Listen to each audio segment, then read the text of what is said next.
మాలీ కార్మికుల ఐక్యత, మాలీ కార్మికుల సంక్షేమ బోర్డును, మాలీ కార్మికుల సంక్షేమ బోర్డును, మాలీ కార్మికులకు 50 సంవత్సరాలు దాటిన తర్వాత 10,000 రూపాయల పెన్షన్, మాలీ కార్మికుల ఐక్యత, మాలీ కార్మికుల ఐక్యత, వర్ధిల్లాలి అమాలీ కార్మికుల ఐక్యత. ఏర్పాటు చేయాలి అమాలీ కార్మికులకు సంక్షేమ బోర్డును. 50 సంవత్సరాలు దాటిన అమాలీ కార్మికుడు 10,000 రూపాయల పెన్షన్, 50 సంవత్సరాలు దాటిన అమాలీ కార్మికుడికి నెలకు 10,000 రూపాయల పెన్షన్. ప్రమాదవశాత్తు జరిగిన ప్రమాదంలో అమాలీ కార్మికుడి కుటుంబానికి 10 లక్షల రూపాయలను, ప్రమాదవశాత్తు చనిపోయిన అమాలీ కార్మికుడి కుటుంబానికి 10 లక్షల రూపాయలను, అమాలీ కార్మికుడు సాధారణ మరణానికి 5 లక్షల రూపాయలను, అమాలీ కార్మికుడు సాధారణ మరణానికి 5 లక్షల రూపాయలను, మార్కెట్ యార్డుల్లో పనిచేస్తున్న అమాలీ కార్మికులకు నీటి సౌకర్యాన్ని ఏర్పాటు చేయాలి. సంక్షేమ బోర్డును వెంటనే అమాలీ కార్మికుల ఐక్యత, అమాలీ కార్మికుల ఐక్యత, సంక్షేమ బోర్డును వెంటనే ఏర్పాటు చేయాలి. వెల్ఫేర్ బోర్డును వెంటనే ఏర్పాటు చేయాలి. అమాలీ కార్మికులకు వెల్ఫేర్ బోర్డును వెంటనే, అమాలీ కార్మికుల ఐక్యత, అమాలీ కార్మికుల ఐక్యత. 50 సంవత్సరాలు దాటిన అమాలీ కార్మికులకు 10,000 రూపాయల పింఛన్ ఇవ్వాలి. అమాలీ కార్మికులకు 50 సంవత్సరాలు దాటిన అమాలీ కార్మికులకు 50,000 రూపాయల పింఛన్. అమాలీ కార్మికుల ఐక్యత, అమాలీ కార్మికుల ఐక్యత. हमारी मजदूरों के वास्ते सेपरेट बोर्ड बनाना, हमारी मजदूरों के वास्ते सेपरेट बोर्ड. हमारी मजदूर 50 साल होने के बाद उसको 10,000 रुपए पेंशन देना है. हमारी मजदूरों को 50 साल के बाद 10,000 रुपए पेंशन. हमारी मजदूरों का कट्टा, हमारी मजदूरों का कट्टा. आवाज दो, आवाज दो. అమాలీ కార్మికులకు గుర్తింపు కార్డులను ఇవ్వాలి. అమాలీ కార్మికులకు గుర్తింపు కార్డులను. ఏదైతే ఈరోజు తెలంగాణ ప్రగతిశీల అమాలీ ఫెడరేషన్ ఆధ్వర్యంలో లేబర్ ఆఫీస్ కమిషనర్ ముందు ధర్నా చేపట్టడానికి గల ముఖ్యాంశం ఏమంటే, ప్రధానంగా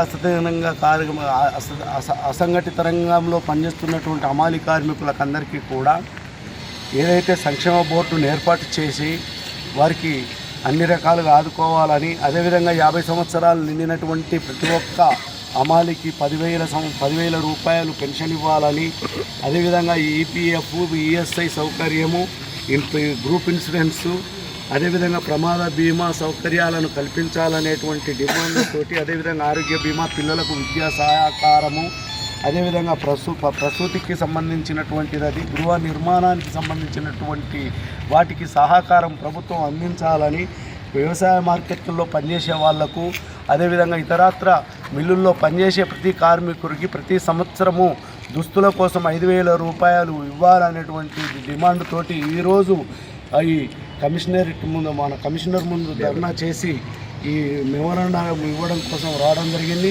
ఈ విషయాన్ని కమిషనర్ దృష్టిలో పెట్టుకొని జిల్లాలో తక్షణమే అమలు చేసే వాటికి రంగం సిద్ధం చేసి అమలు చేయాలని చెప్పేసి కమిషనర్ కోరుతూ, రాష్ట్ర ప్రభుత్వ లెవెల్లో ఉన్న వాటిని రాష్ట్ర ప్రభుత్వం దృష్టికి కొండవాలని కూడా దీని ద్వారా డిమాండ్ చేయడం జరుగుతుంది. విషయాన్ని చెప్పండి. అమాలీ ఫెడరేషన్ రాష్ట్ర కమిటీ ఆధ్వర్యంలో మన ఆల్ జిల్లాలలో ధర్నా చేస్తున్నాము. ఎందుకంటే సంక్షేమ బోర్డు గతంలో నుంచి మనం కొట్లాడుతూనే ఉన్నాం. ఐఎఫ్టీ సంక్షేమ బోర్డు ఏర్పాటు చేసినామని ఆల్రెడీ మెసేజ్ వచ్చింది. మరి అది ఎంతవరకు వచ్చింది, ఏం లేదన్నది కార్మికులకు ఇప్పటివరకు కూడా తెలుస్తలేదు. మొన్న ఇక్కడ మినిస్టర్ గారు వస్తే కూడా వాళ్ళకు కూడా మెమోరాండం ఇచ్చినాము. అయితే ఆల్రెడీ కమిషనర్ తోటి కూడా మాట్లాడి దాన్ని ఇచ్చేస్తున్నామని చెప్పడం జరుగుతుంది. దీన్ని అతి తొందరలో కొద్దిగా మా అమాలీ కార్మికుల కోసం మీరు కొద్దిగా శ్రద్ధ తీసుకొని దీన్ని వెంబడి లెటర్ పంపించేసి కార్మికుల కోసం ఫార్వర్డ్ చేయండి అని కోరుతున్నాం. అట్లాగే వెజిటేబుల్ మార్కెట్లలో, కోల్డ్ స్టోర్స్లలో, పసుపు. Mallikarjun sir, good afternoon sir.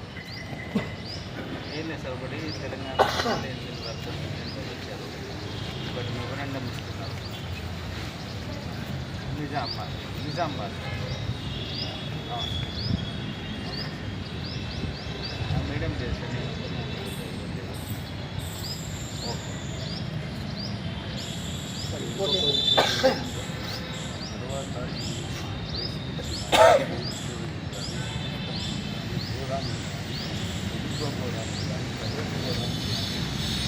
ఎవరైతే అమాలులో భూములు ఏర్పాటు చేసి ఒక పందుల దొడ్లలాగా ఏర్పడేసి రేపులో తెచ్చేసి అట్లా పెట్టేసి వంటగదులు కూడా బరాబరి నిర్మాణం చేసి ఇవ్వట్లేదు. వీళ్ళంతా కూడా మైగ్రేట్ లేబర్స్, ఇతర రాష్ట్రాల నుంచి బీహార్, ఒరిస్సా ప్రాంతాల నుంచి వచ్చిన వాళ్ళను అడిగేవాడు ఎవడు లేడు, మాకేందిలే అనేటువంటి పద్ధతి లోపల ఉంది. కాబట్టి దీనిని వెంటనే వీటిని దృష్టిలో పెట్టుకొని ఈ మిల్లులు అన్నిటినీ కోల్డ్ స్టోరేజ్లు కానీ, సీడ్ కంపెనీలు కానీ, అదేవిధంగా ప్రైవేటు గోదాములు కానీ, అదేవిధంగా గవర్నమెంట్ గోదాములు కూడా ఉన్నాయి. ఇప్పుడు దాదాపుగా గవర్నమెంట్ గోదాములు, ఇతరత్ర గోదాములు అన్నింటినీ కూడా ఒకసారి తక్షణమే మీరు తనిఖీ చేసి వీళ్ళకు సౌకర్యాలు ఉన్నాయా లేవా అనేటువంటి విషయాన్ని ప్రధానంగా దృష్టి పెట్టుకుని వాటిని వెంటనే చర్య తీసుకొని వాటిని చాలా నీట్నెస్గా ఉండేటట్టుగా మీరు చేయించడం కోసం దీన్ని ఖచ్చితంగా మీరు అది చేయండి. ఎందుకంటే రూములు కట్టట్లే వాళ్ళకి అసలు బేసిక్ ఫెసిలిటీ. తర్వాత వర్షాకాలం పడితే సార్ మొత్తం ఇట్లా నీళ్లు పోతుంటే ఇన్నే అండుకుంటుంటారు, ఆన్నే పంటారు. దోమలు, రొచ్చు, బాత్రూమ్, లాట్రూమ్స్, క్లీనింగ్స్ అవి ఏముండయి ఈ అమలులకు, బీహార్ వాళ్ళకు ఎవరు వెజిటేబుల్ మార్కెట్లో సార్, వెజిటేబుల్ హోల్సేల్ మార్కెట్ అసలు తనిఖీ చేస్తలేదు మన మీరు ఒక్కసారి అక్కడ వెజిటేబుల్ మార్కెట్ వచ్చి చూడండి. ఇంత ఘోరమైన పరిస్థితి అంటే అసలు యాక్చువల్ వర్షాకాలంలో అసలు కార్మికుడు ఎన్నోసార్లు కింద పడి కాలేరిగిన ఇది కూడా ఉంది. అసలు రోడ్డును పట్టించుకునేటోళ్ళు లేదు. అక్కడ బాత్రూమ్లు కూడా సార్ ఒక 6 బాత్రూమ్లు ఉంది.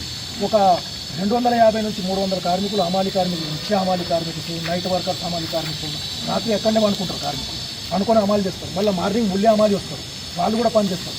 అసలు వాళ్ళకి అసలు బాత్రూమ్ స్పెషాలిటీ కూడా లేదు అక్కడ. నమస్కారం ఒక రోడ్డు ఇట్లా సంచేసుకొని ఆ గేట్ నుంచి ఈ గేట్ వచ్చేసరికి అంటే పడతాడా ఉంటాడనే ప్రమాదం ఉంది సార్. అలాగే ఒక విశ్రాంతి భవనం కూడా లేదు. అంత పెద్ద హోల్సేల్ మార్కెట్ అది నిజామాబాద్ జిల్లాలో. ఇంత పెద్ద జిల్లాలో ఇంత పెద్ద వ్యవసాయ మార్కెట్ ఉంది లేదు. షిఫ్ట్ అయింది సార్. మరీ ఘోరంగా ఉంది సార్, విచిత్రంగా అంటే విచిత్రంగా చాలా ఘోరం ఉంది అది. దాని మీద కొద్దిగా దృష్టి పెట్టి మీరు ఒక్కసారి దాని మీద ఇది చేసి మీరు తనిఖీ చేసారు అనుకోండి, మీకు అర్థం ఖచ్చితంగా వెజిటేబుల్ మార్కెట్ మీరు ఒక్కసారి విజిట్ చేయండి సార్. ఇంకొక విషయం, ఈ రైస్ మిల్ ఇండస్ట్రీస్